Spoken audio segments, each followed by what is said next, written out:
మహాభారతంలో నిజంగా ప్రతిభ ఉన్న అన్యాయానికి బలైన ఒక మహావీరుడు ఉన్నాడు అని మీకు తెలుసా? అతనే ఏకలవ్యుడు. ఏకలవ్యుడు నిషాద రాజకుమారుడు. కులం కారణంగా ద్రోణాచార్యుడు అతన్ని శిష్యుడిగా అంగీకరించలేదు. కానీ ప్రతిభను ఎవరూ ఆపలేరు కదా. గురువు తిరస్కరించిన ద్రోణాచార్యుడి విగ్రహాన్ని తయారు చేసుకుని అదే తన గురువుగా భావించి అస్త్ర విద్య నేర్చుకున్నాడు ఏకలవ్యుడు.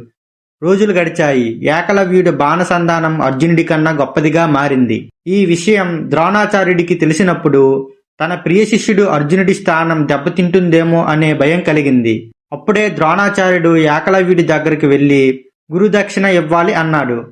ఏకలవ్యుడు ఒక్క మాట కూడా ప్రశ్నించలేదు. గురుదక్షిణగా తన కుడి చేతి బొటన వేలును కోసి ఇచ్చాడు. అదే వేలుతో అతడు ప్రపంచాన్ని గెలిచేవాడు.